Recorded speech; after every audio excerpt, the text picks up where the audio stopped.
I am not a single-issue candidate, and I do not believe we live in a single-issue country.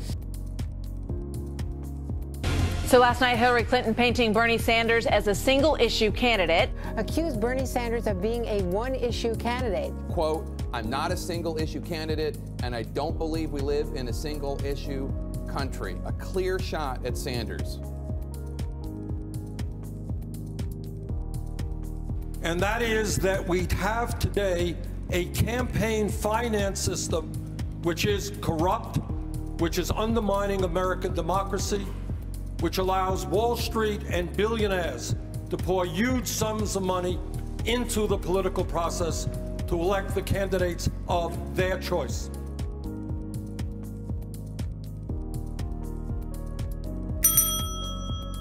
And aligned with a corrupt campaign finance system is a rigged economy. And that's an economy where ordinary Americans are working longer hours for lower wages. They're worried to death about the future of their kids. And yet they are seeing almost all new income and all new wealth going to the top 1%.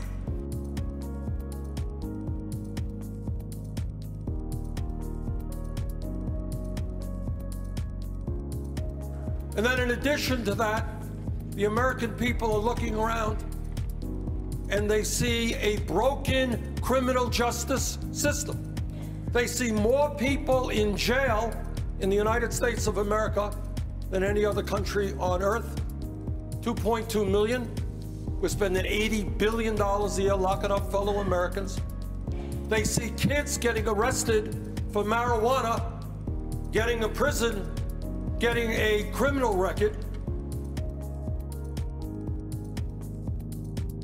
while they see executives on Wall Street who pay billions of dollars in settlements and get no prosecution at all, no criminal records for them.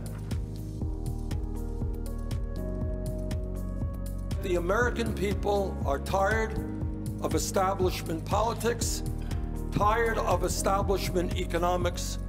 They want a political revolution in which millions of Americans stand up, come together, not let the Trumps of the world divide us, and say, you know what, in this great country, we need a government that represents all of us.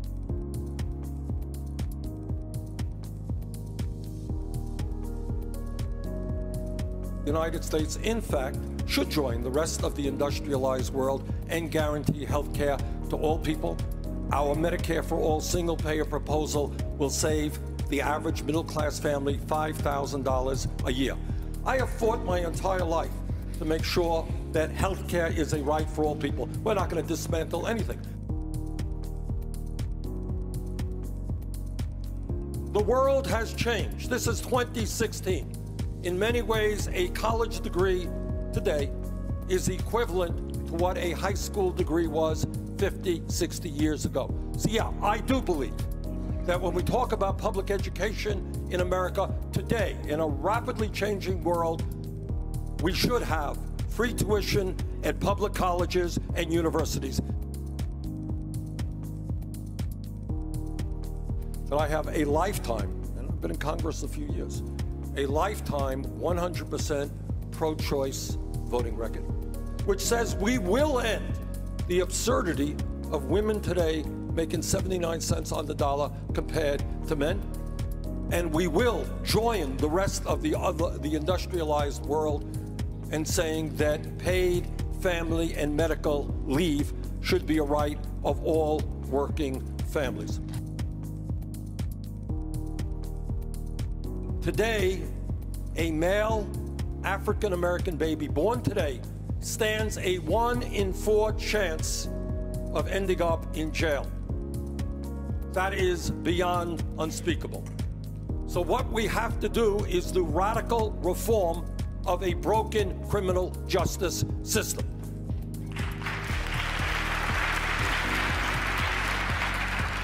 What we have to do is end over-policing in African-American neighborhoods. The reality is that both African-American community and the white community do marijuana at about equal rates. The reality is 4 times as many blacks get arrested for marijuana.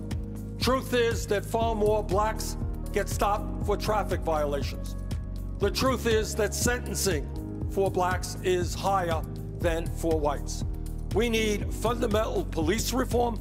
Clearly, when we talk about a criminal justice system, I would hope that we could all agree that we are sick and tired of seeing videos on television of unarmed people, often African Americans, shot by police officers. What we have got to do is make it clear that any police officer who breaks the law will, in fact, be held accountable.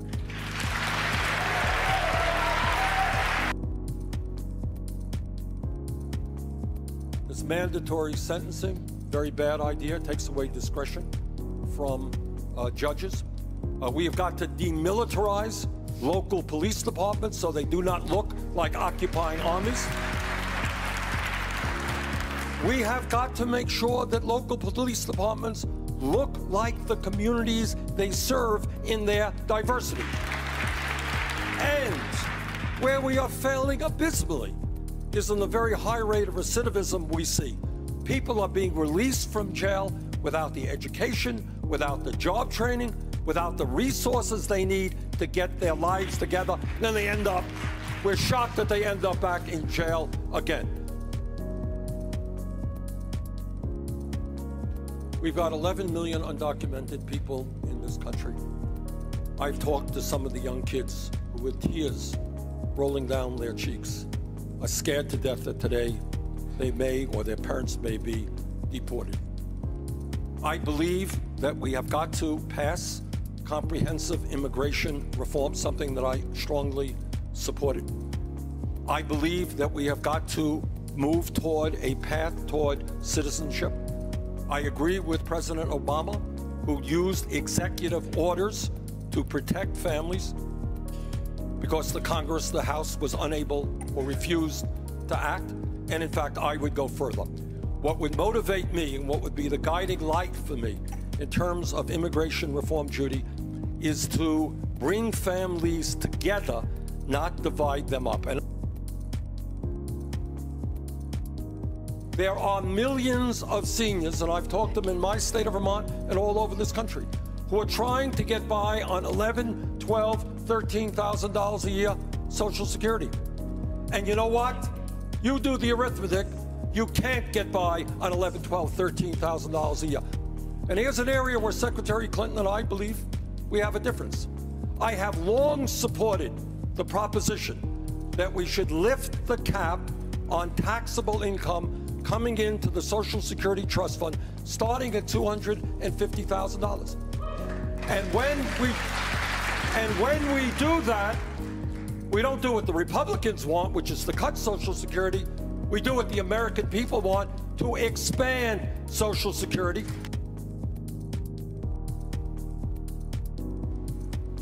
We have also got to take a look at the waste and inefficiencies in the Department of Defense, which is the one major agency of government that has not been able to be audited. And I have the feeling you're going to find a lot of cost overruns there and a lot of waste and duplicative activities. We spent the...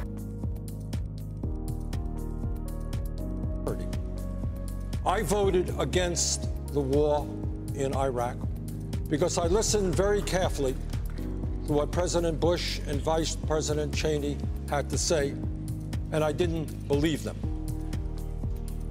And if you go to my website, BernieSanders.com, what you find is not only that I helped lead the opposition to that war, but much of what I feared would happen, what I spoke on the floor of the House, in fact, did happen in terms of the instability that occurred. Now, I think an area in kind of a vague way, or not so vague, where Secretary Clinton and I disagree, is the area of regime change. Look, the truth is that a powerful nation like the United States, certainly working with our allies, we can overthrow dictators all over the world. And God only knows Saddam Hussein was a brutal dictator. We could overthrow Assad tomorrow if we wanted to. We got rid of Gaddafi.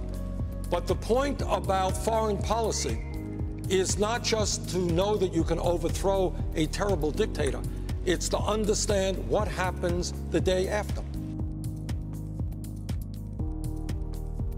A couple of years ago, I had the opportunity to go on a congressional delegation. And I went to one of these Turkish refugee camps right on the border of Syria. And what a sad sight that was.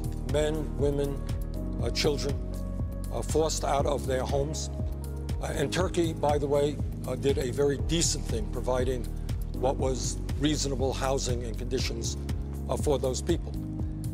It seems to me that given our history as a nation that has been a beacon of hope for the oppressed, for the downtrodden, that I very strongly disagree with those Republican candidates who say, you know what, we've got to turn our backs on women and children who left their home with nothing at all. That is not what America is supposed to be about. So I believe that working with Europe, and by the way, you know, we got some very wealthy countries there in that part of the world. You got Kuwait, and you got Qatar, and you got Saudi Arabia. They have a responsibility as well. But I think this is a worldwide, that the entire world needs to come together to deal with this horrific refugee crisis we're seeing from Syria and Afghanistan as well. There is no president, in my view, not Hillary Clinton, not Bernie Sanders, who has the capability or the power to take on Wall Street, large campaign donors, the corporate media, the big money interest in this country alone. This campaign is not just about electing a president. What this campaign is about is creating a process for a political revolution in which millions of Americans, working people who have given up on the political process, they don't think anybody hears their pains or their concerns. Young people for whom getting involved in politics is as, you know, it's like going to the moon. It ain't gonna happen. Low-income people who are not involved in the political process. What this campaign is not only about electing someone who has the most progressive agenda, it is about bringing tens of millions of people together to demand that we have a government that represents all of us and not just the 1% who today have so much economic and political power. Thank you all very much.